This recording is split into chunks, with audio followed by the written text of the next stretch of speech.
Haïti n'est plus une équipe que l'on affronte à la légère. Aujourd'hui, quand la sélection haïtienne entre sur le terrain, elle impose le respect, la méfiance et parfois même la peur. Derrière cette nouvelle image, il y a des joueurs capables de changer le cours d'un match à eux seuls, des hommes qui font douter les adversaires avant même le coup d'envoi. Dans cette analyse, nous allons parler de 3 noms qui incarnent cette force, cette menace permanente et cette montée en puissance du football haïtien.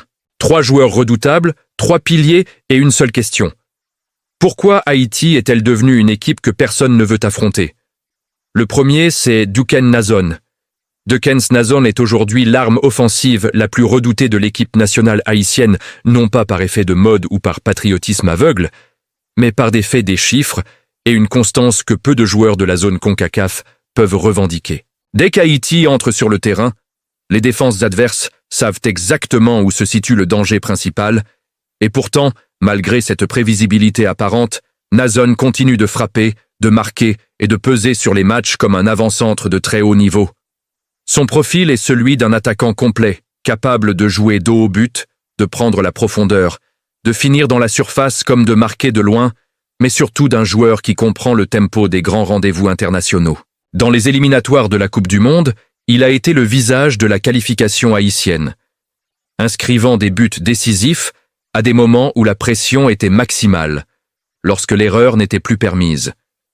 Ce qui rend Duken Nazon réellement redoutable, ce n'est pas seulement sa capacité à marquer, mais sa lecture du jeu, sa science du placement et sa faculté à apparaître exactement là où la défense se désorganise.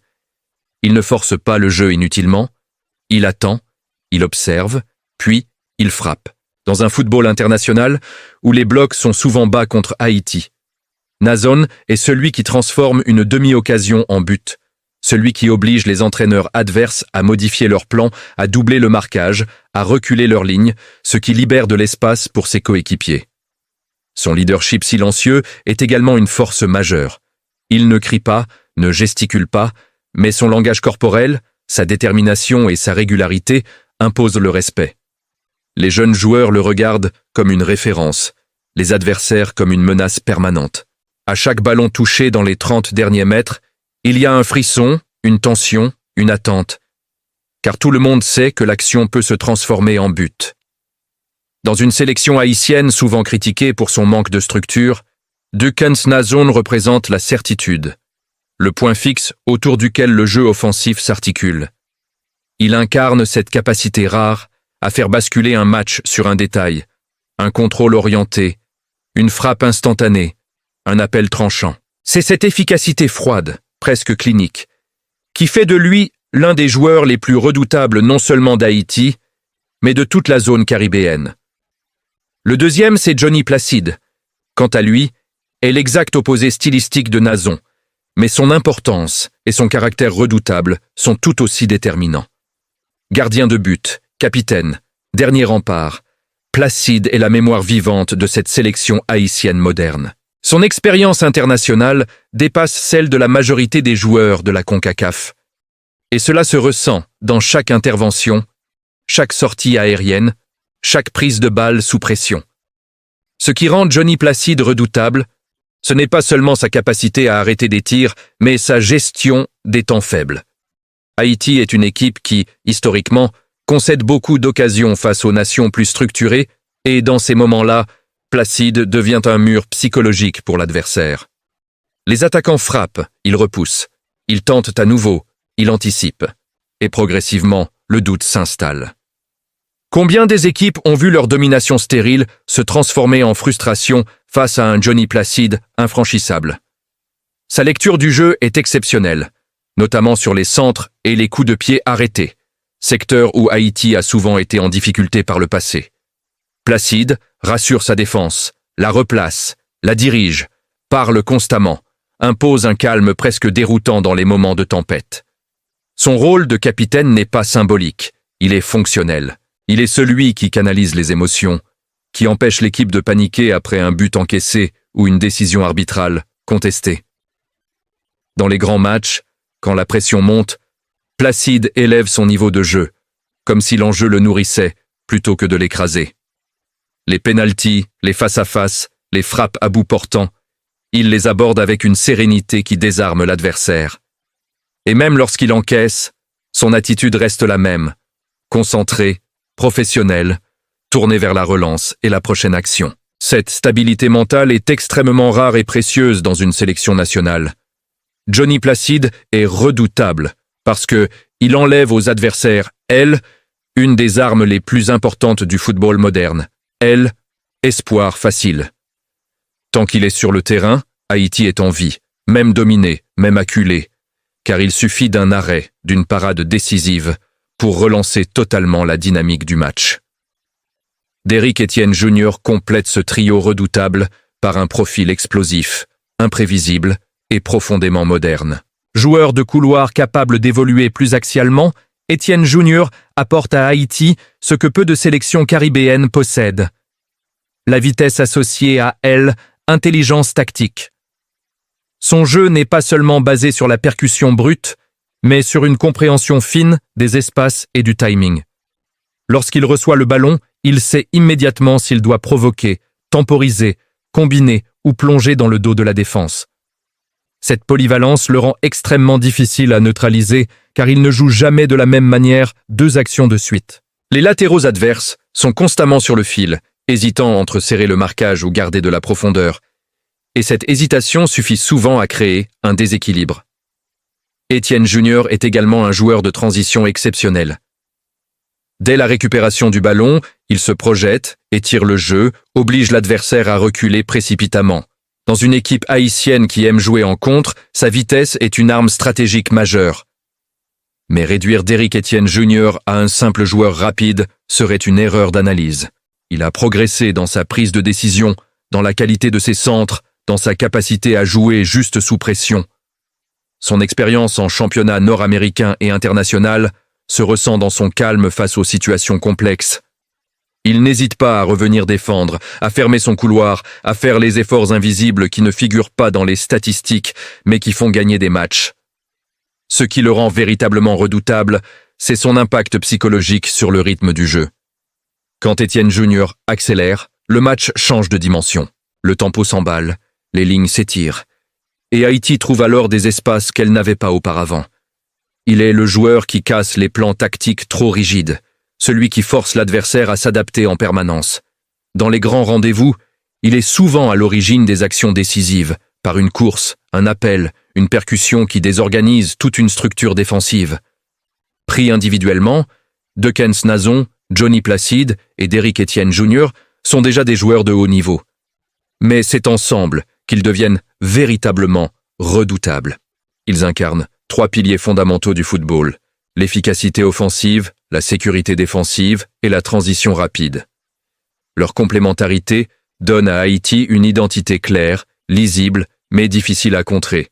Nazon punit la moindre erreur, Placide maintient l'équipe en vie dans les moments difficiles. Etienne Jr. crée le chaos dans les transitions. Cette combinaison explique pourquoi Haïti est aujourd'hui respecté, parfois crainte, dans la zone CONCACAF.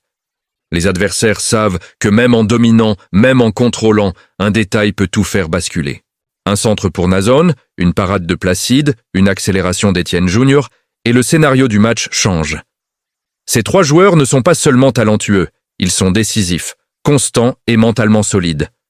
Ils portent sur leurs épaules les ambitions un pays qui refuse d'être considéré comme un simple outsider. Ils symbolisent un football haïtien en mutation, plus mature, plus pragmatique, plus dangereux. Et tant qu'ils seront alignés ensemble, Haïti ne sera jamais une équipe facile à affronter, jamais une nation que l'on peut prendre à la légère, jamais un adversaire sans armes. Dans cette deuxième partie, il faut aller encore plus loin que la simple description des qualités individuelles, pour comprendre pourquoi ces 3 joueurs rendent Haïti collectivement dangereuse, parfois même incontrôlable pour des équipes pourtant mieux classées sur le papier. Le vrai danger d'Haïti ne réside pas seulement dans un nom ou dans une action isolée, mais dans la manière dont Dukens Nazon, Johnny Placide et Derrick Etienne Jr. structurent mentalement et tactiquement toute l'équipe autour d'eux. Quand Haïti entre sur le terrain, le plan est clair, même s'il n'est jamais annoncé, tenir, résister, piquer, frapper au moment juste. Et ces 3 joueurs sont les clés de ce mécanisme. Commençons par l'impact tactique réel de Dekens Nazon sur les défenses adverses. Avant même le coup d'envoi, les entraîneurs savent qu'ils devront adapter leur système à sa présence. Une défense à 2 centraux classiques devient risquée, car Nazon excelle dans les duels, dans le jeu dos au but et dans l'attaque du premier poteau. Beaucoup d'équipes sont alors contraintes d'aligner un 3e défenseur central ou de demander à un milieu défensif de redescendre constamment, ce qui modifie l'équilibre global du bloc. Ce simple ajustement crée déjà un premier avantage pour Haïti. Moins de densité au milieu de terrain pour les adversaires, plus d'espace pour les projections rapides. Nazon est donc redoutable même lorsqu'il ne touche pas le ballon. Ses appels, ses déplacements latéraux, sa capacité à fixer 2 joueurs à lui seul ouvrent des brèches invisibles mais décisives. Dans les matchs serrés, il suffit qu'il gagne un duel aérien, que s'il conserve un ballon sous pression ou que s'il provoque une faute dangereuse pour faire basculer l'élan psychologique. Les équipes adverses le savent, et cette peur latente influence leur prise de décision, les pousse parfois à défendre trop bas, à subir plutôt qu'à imposer. Johnny Placide, de son côté, agit comme un stabilisateur émotionnel et stratégique. Sa présence permet à Haïti d'accepter des phases longues, sans ballon, sans paniquer.